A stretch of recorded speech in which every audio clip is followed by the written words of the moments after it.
We're going to dig a little deeper into this notion of division and how it is impeding our progress towards all the very big things that we have to do as a country.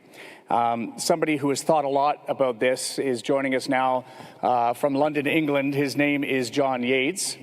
And John has, they've been through, of course, the very fracturing Brexit process in the UK. He wrote a book, actually, that has just come out called Fractured, a really interesting look at what it is that is driving us apart, the obstacles that exist in bringing us back together. He is Executive Director of Youth Endowment Fund in the UK. Hi, John. How you doing? Hi there. Lovely to be with you. You look like you still have the leaves on your trees in the UK. We sadly do not. No, I thought I'd show them off. You see. Yeah. That was the whole. That was the whole aim. Now, you've also had a role as a policymaker in the UK government. You worked as a chief policy advisor to the Secretary of State for Education at one point. Your book, you got the Archbishop of Canterbury to call it a remarkable stories, practical and provocative. We'll get into some of those stories, but how do you even approach the Archbishop of Canterbury and say, could you write a blurb about my book, please? Yeah, well, we went to the Pope, but he insisted on doing it in Latin, and so we thought that's not going to wash. And so Justin came forward. And I mean, in a way, the answer to that question speaks to the message of the book, which is networks matter. And why did Justin Welby write that? Well, I mean, firstly, he really loved the book, which is great. Mm-hmm. But I, through the policy work, knew somebody. A lot of the schools in the UK were originally set up by the Church of England. I knew someone who worked for the Church of England who knew Justin, and obviously he'd be very happy to say this is an appalling book. I probably wouldn't have put it in the front cover, but connections make a colossal difference to our work. Right, and we're gonna talk about that in a big way, because it's those connections that are starting to fray, and some of the reasons that you believe that is happening. But just as an overall framing thought, how do you see the relationship between economic health and economic growth and the divisions that we're encountering in all of our societies right now in the West? Yes, I think the first place to start is, when I started writing this book 6 years ago, I'm clearly a slow writer, the biggest challenge was to try to persuade people that there was a problem with division. When I started writing the book, the worst thing Donald Trump had ever done was an appalling cameo in Home Alone 2. If you typed... Yeah, he was bad in that. He was really bad in that. He's really awful. I mean, I don't understate other things, but the divisiveness was not obvious to people. And the word Brexit would have come up underlined in blue on Microsoft Word. And I'm not trying to take a side in those things, but the arrival of Trump on the scene, the arrival of Brexit has, I think, made it obvious to most of us there is a problem with division. But the question for business is, well, what's this got to do with me? And I think that there's two really key points to make here. So the first one is most of us in the world of business who've ever earned a dime by trying to really make something happen know that infrastructure matters. We sort of would buy the idea that building physical bridges is important, and we'll probably buy the fact that investing in this sort of technology that we're using to have this conversation matters, because we know that the cheaper it is to connect, the easier it is to make business happen. Well, we shouldn't be surprised that if our society becomes very fractured and divided, actually business costs rise. What on earth do I mean by that? Well, let me give you a really specific example. When it comes to employing the best people, if you want to find the best people for your business, you need to get the word out. Now, 40% of jobs come through word of mouth. In the UK, we'll say it's not just what you know, it's who you know. Now, that's a problem for social mobility, but it's also a problem for business, that actually if we have just employed people who are just people like me, and our society is full of little pockets of people just like me, we won't reach the best talent. The second problem we've got is the government, obviously a well-led government can make a massive difference to the economy booming. But a government that moves left and then right and up and then down and jiggles all around really struggles to invest in the right things. And I've got a lot of sympathy for politicians. I think they have a phenomenally difficult job. And part of the problem is that the public don't necessarily understand the problems that need to be fixed. There was a poll in Australia, and they asked the richest Australians how they thought they were doing financially. and a third of them thought they were doing about average. These were the 10% richest Australians. A third of them thought they were doing about average. Now, it should be obvious they're doing really well. They should be able to just look around and tell. But the truth is they were looking around, and they were seeing people just like that. And in a divided society, the voters don't really understand what they're voting about. They don't see necessarily the inequality that actually holds back growth, because it's poorer people who spend more of their income. They don't see the need to invest in skills because the people they know are often doing fine. Yeah. And so actually a divided society makes it very hard for us to have the government we need, to have the growth that we need. And, you know, I mean, my inclination was that, well, when there is sufficient economic growth, maybe the divisions disintegrate, and that's the relationship. But I'm wondering whether or not that's true, because we've had in the United States and in Canada, there's been a period of fairly stable economic growth before the pandemic, and yet the divisions continue to grow. So as the economies begin to turn now, it looks like we're heading in some pretty tough headwinds here. Do you expect divisions to grow? Is there a relationship between the economy and the divisions? I don't see much correlation. So it's a nice thing to want to believe. You know, if we can just produce a more productive economy, maybe these problems will decline. I don't see much evidence for it. Let's look at some of the facts. So the majority of Canadians, when asked, do you think this country's become more divided, say, yes, it has. Mm-hmm. The same is true in the UK, the same is true in America. And actually, that's been the case ever since, broadly, 1950 onwards. We've seen an increased fracturing, an increased dividing. Now, economic growth since 1950 across the West has been incredibly positive. I mean, obviously, it's been much slower the last 2 or 3 decades, but on average, that period has been a period of great economic success. Now, why then the dividing? And I don't think, the danger is we think it's very, very recent. It's not. It's actually been going on for some time. So what's changed? The best way to, I think, spot this is, first of all, to recognise what is division. It's not some abstract thing. We can see it in our friendship groups. So half of us who've got degrees have mostly, if not only, friends who also have degrees. The vast majority of those of us who are retired have no contact with people under the age of 35, apart from their grandchildren. Half of us have no connections with people from a different ethnic background. And here in London, the biggest division remains income. So a barrister, a lawyer operating in London would have to invite, how many people would they have to invite to their house before they would invite a friend who was unemployed? 10, 20, 30, 100. They'd have to invite 100 people before they'd have someone in their social network who was unemployed. We live in these little pockets.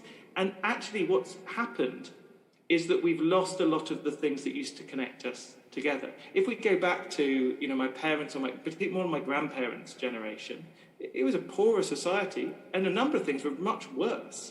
But they had a set of clubs, associations, and societies that people came together in and tended to mix with people who they didn't choose to spend time with. And those groups acted as a bit of a glue.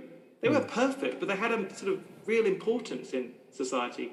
And they have really declined over the last 50 or 60 years. Every single generation, look at my country, every single generation since 1945 was less likely to join those clubs and societies than the one before. And I think businesses have tended to think, well, these are just sort of nice clubs, the Elks, the Scouts, I mean, that's lovely. But what role do they play? Well, actually, they connected us and linked us to people who were a bit different.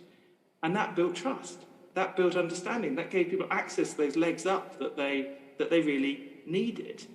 And it's really important, I think, to understand why has that changed? And it's not economic decline, because the economy's grown during that period. Part of it, if we're really honest, is that we found better things to do with our time. The number one pillar of this sort of coming together, we often think it's social media. It's not social media. There's a great way to get to the heart of this. There's a little town in Canada, 9 hours drive north from Vancouver, nestled in the Rocky Mountains, called Notel. It's a town that in 1973, when we're going to visit it in the story, had 650 Canadians living there. And at a time when actually the rest of Canada had lost a lot of clubs and societies, this decline I described had happened. Notel was extraordinary. The Elks kept meeting, the Scouts kept meeting, people went along to the local bridge club, a lot of people going to their local church. There's a lot of connection. What the hell was different about Notel? Well, the truth is the place wasn't called Notel. It was a name that researchers gave it, which is short for no television. And then in 1973, the people of Notel 1 finally got their petition heard, and a bigger wave was created to get a bigger aerial through, to get the wave, the TV through to their homes over the Rocky Mountains. In 1973, TV reached Notel. Within 2 years, the clubs and societies in Notel declined just as much as the rest of Canada. And so when we look for, why have we divided? Actually, it's often because our societies have changed, and the things that used to bring us together just don't necessarily fit our lives so much anymore. Yeah, so what you call is, well, how are we going to find new ways to connect us? Right, you call in the book the common life has been lost. But I want to challenge you a little bit on how you're measuring that. And you're measuring it of like, are people still involved in clubs and societies in the way they were, and they're not, and your thesis is that we used to be more connected. My observation is that we're more connected now, but just in different ways. When I look on the streets of Ottawa, where we are today, or London, or really anywhere else, it seems to me we've come out of those silos, which were often based on our neighborhoods, the color of our skin, and there has been a great deal more mixing, and that we might have been exposed to different cultures. Much more than we might have in a town, like Notel. So challenge me on that. Well, I'm having difficulty understanding how you have come up saying that we are not as connected when, I look around a room and the room looks very different than it would have even 5 or 10 years ago. Yeah, so I think we've got to separate two things. We've got to separate out levels of difference in our society from how much we actually connect with each other. And I think we've really got to see those as slightly separate things. So, and we've got to be really clear that difference isn't just about race.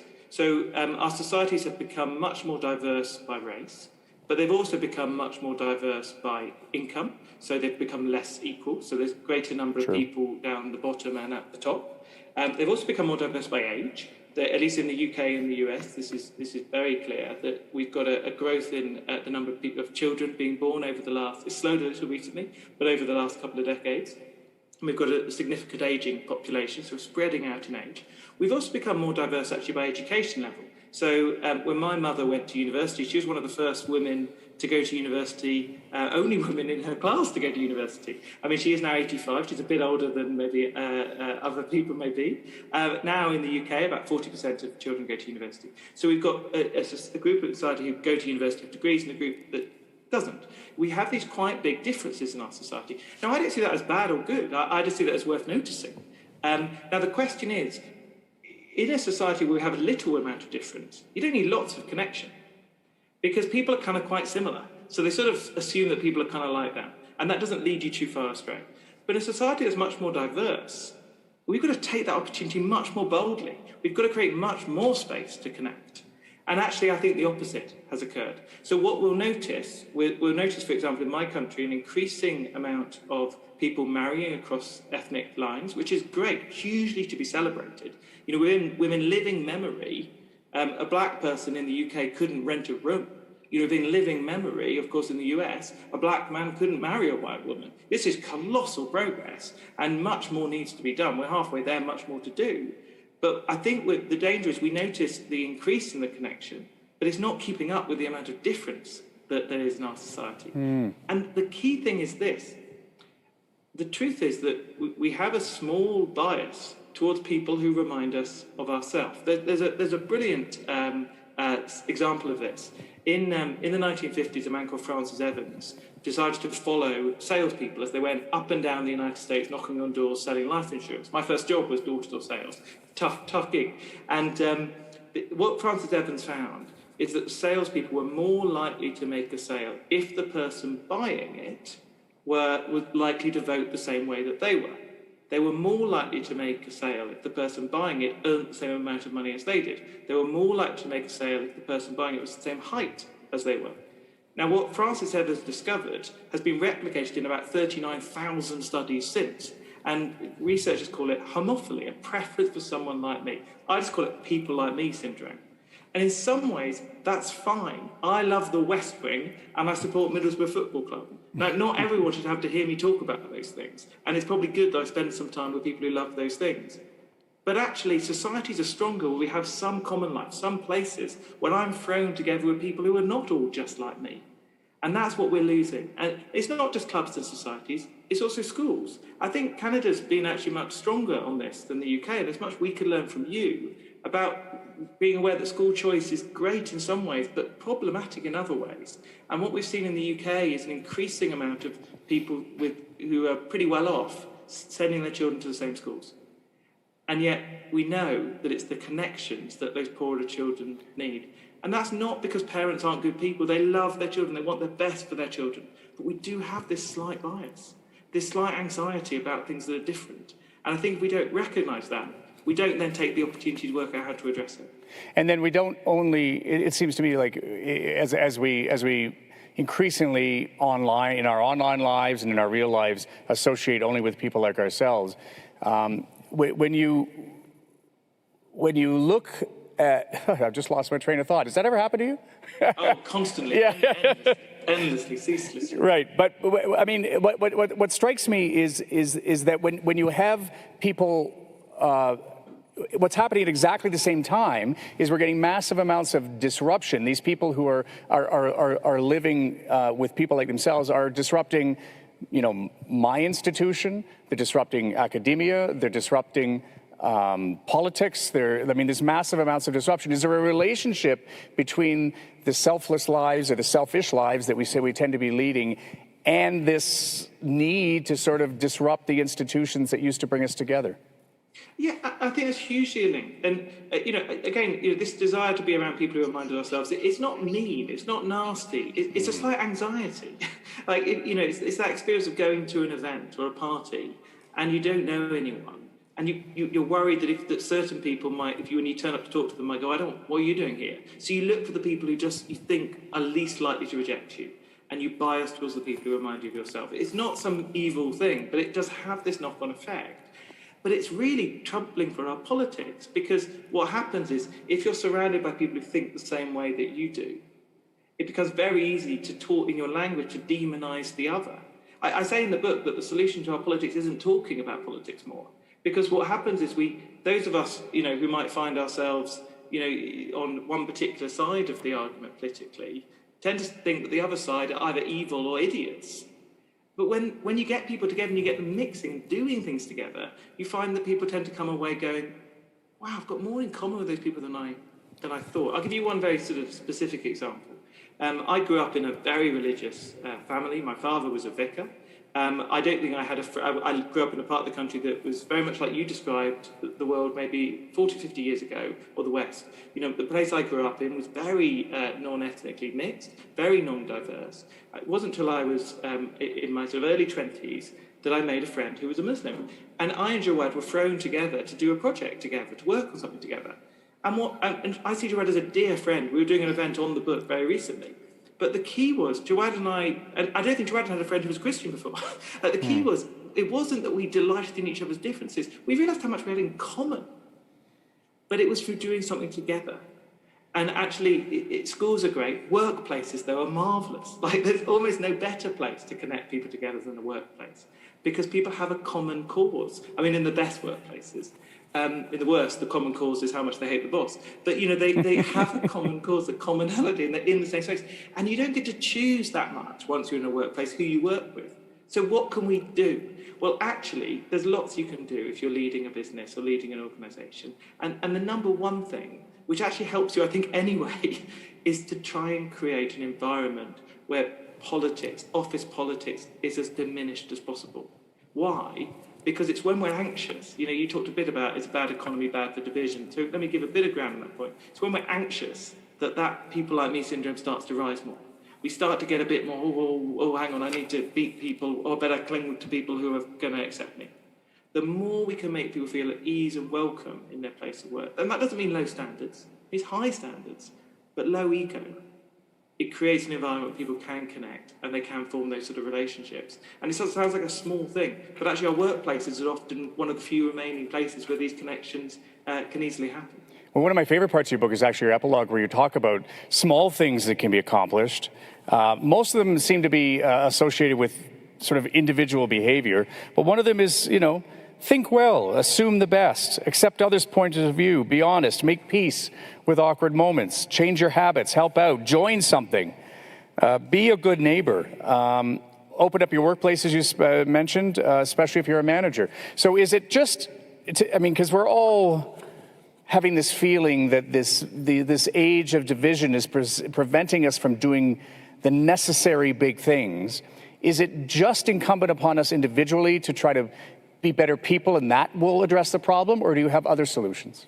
No, I don't think so. The original, the first version I wrote of the book had none of those things we could do as an individual.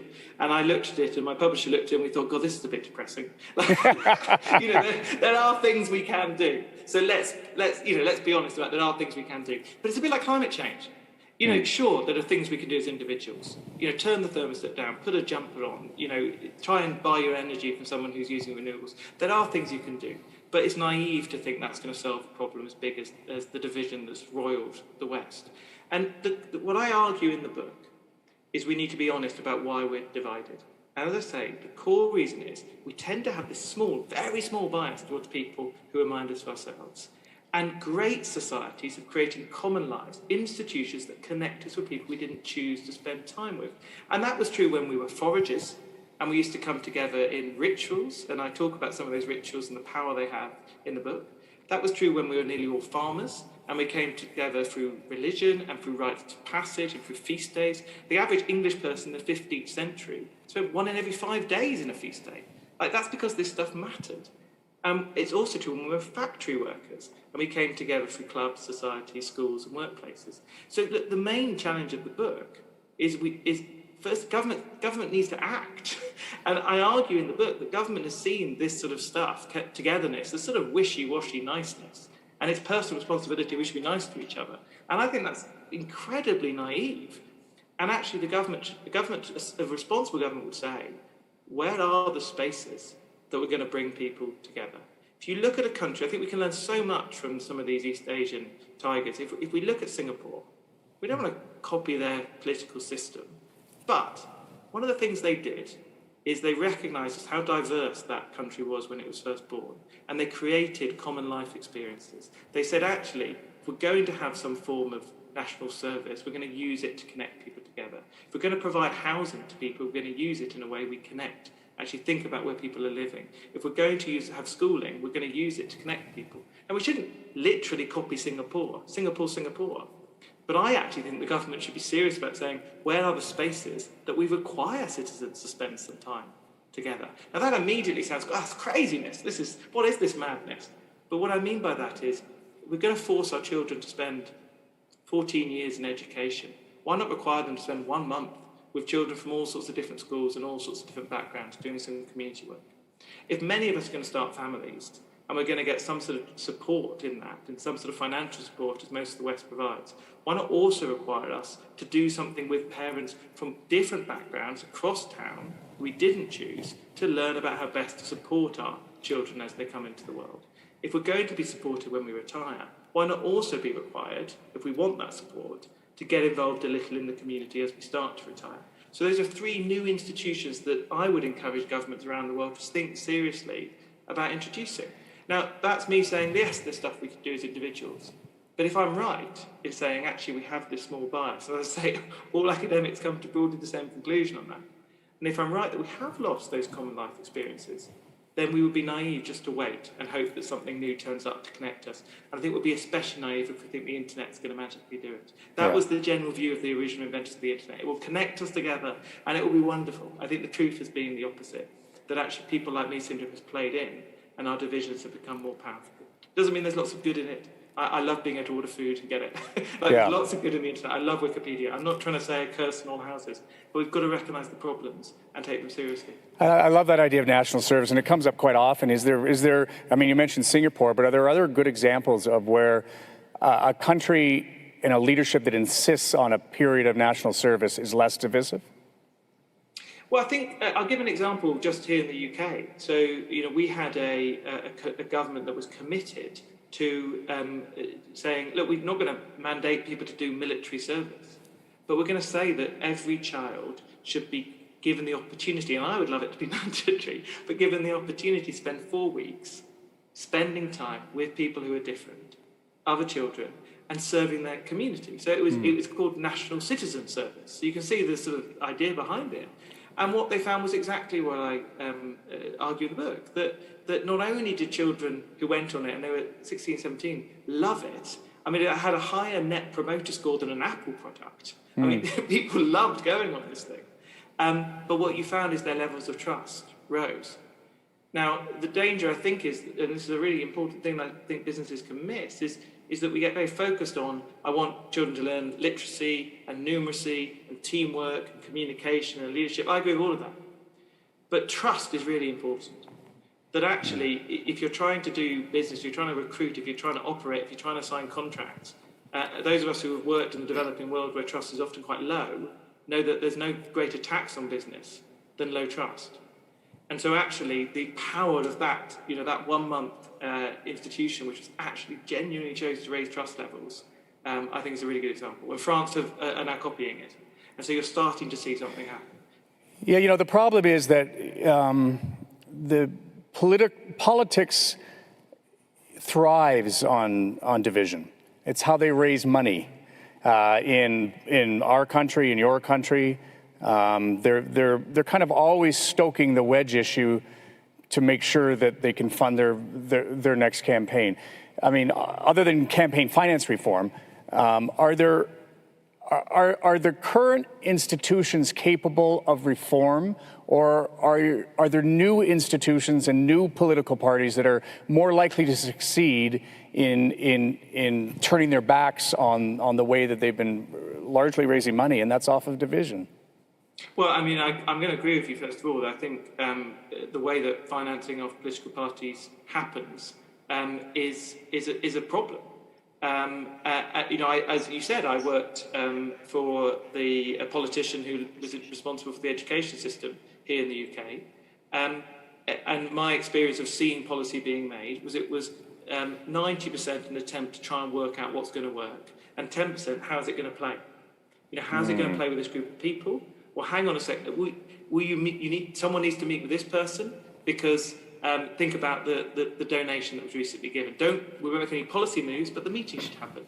I think most politicians don't like this stuff, at least in the UK, and would love for it to go away. But the difficulty about actually making a campaign, the idea of trying to say to the public, how about we take some of your taxes to fund political parties, generally, or more of your taxes to do so, generally isn't terribly popular. Now, my view is that the problem isn't so much. I mean, you said they tend to do this. I do think we need to be just conscious. There's no they. I mean, there's some politicians who are tricksy on the make, but a lot of politicians, in my experience, are very decent people who are trying to do, and I mean that on the left or the right, who are trying to actually deliver. The difficulty, I think, is the environment that they're trying to lead in. The problem, I don't think, is, and this is a deeply unpopular message, but I don't think the problem is our leaders. I think the problem is our followers. That we as a group of people are easily divided, and we tend to vote on polarised issues without the full story, and then we tend to say, well, this is all down to the media, and it's all entirely down to the politicians. Well, I don't think it's quite as simple as that. I think it's that if we spend time in our little bubbles, and yes, social media doesn't help, and yes, the internet, just reading one type of news doesn't help. But here in the UK, we overestimate the number of Muslims in this country by 400%. And if you ask people about the number of terrorist activities that take place in the US, people massively overestimate the amount that's due to Islamic terrorism, when it's much more about white nationalism. Now, why is that? It's because 9 out of 10 Brits, for example, have never been in a Muslim's house. If we shouldn't be surprised that we can be convinced by political leaders that the problem is Mohammed if we don't have a friend who is Mohammed. I think it's the divisiveness in our society creates the opportunity for some rather devious people to become politicians and take the opportunity. But I don't think the problem is the leaders. I think the problem is the followers. And if we aren't serious about bridging our divides, we shouldn't be surprised if a few people take the opportunity. I mean, we're all just now emerging from this pandemic, and your call for more time together, more community has been set back. We don't really know yet what this new world looks like. I know many people in this room, and perhaps many people in the live stream as well, still feel a little bit uncomfortable as we sort of reemerge out of this. If you were to write an abridged version of Fractured and an updated version, what are the challenges post-pandemic? Yes, I think what's really interesting in the pandemic. Let me be sort of optimistic. Like, you can see little examples of where good things can really happen in the most difficult circumstances. So I've been struck how many people have ended up who have never spoken very much to their neighbours, have ended up parts of little WhatsApp groups where pretty much everyone on the street is on it. I think the power of that is really worth us focusing on, because what's happened there is people firstly tend to think of the people on that group as people like them, whether they're very similar or not. And what's particularly important is no one's picked who should be on the WhatsApp groups generally. It's not that they've gone around and gone, well, let's have the people at number 9, but not the people in number 12 because they're a bit odd, or we won't have... It tends to be open to everyone, and everyone tends to have joined. I come back to my core point. We have this slight bias, but when we're thrown together in a group that we didn't choose, humans are really good at forming friendships and connections. We may feel a bit shy sometimes, but we're actually really good at it. We think about laughter. I have an odd career path. I used to be a stand-up comedian a long time ago. It's very hard to make a single person laugh. If 10 people turn up to your show, it's going to be tough. 100 people, it's easy. Why is that? It's because laughter isn't a response to a funny joke. It's a social thing. We laugh to connect. Why do humans laugh when other animals don't? Because we need to connect with each other. We're actually primed, evolved to connect. We're very good at it. But we need to be thrown together in these things. And I think the pandemic has definitely given people a passion, a sense to say, look, I think community matters. It's given people a sense that actually we have a lot in common with each other, especially people who've been working to serve us and help us. It's shown, though, I think, how vulnerable that can be. And as I say, 61% of Canadians say that Canada is more divided now than pre-pandemic. That wasn't true in the first few months, at least in the UK we have the same result, but the first few months it wasn't true. The first few months, British people said, we're more united than ever. There was this moment we felt we were part of something. And I think we've got to somehow recapture that. And that's about storytelling. If we're going to say politicians should do something, we need politicians who are going to tell a story of togetherness.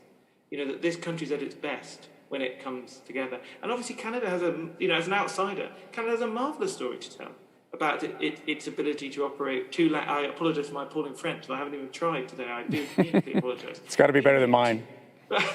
Two countries with two languages, and obviously many more, but two historic languages, two historic groups operating together in a way that, I'm actually in Scotland today. My wife's Scottish, in the way that we haven't always mastered, and the Scots and the English speak the same language in theory.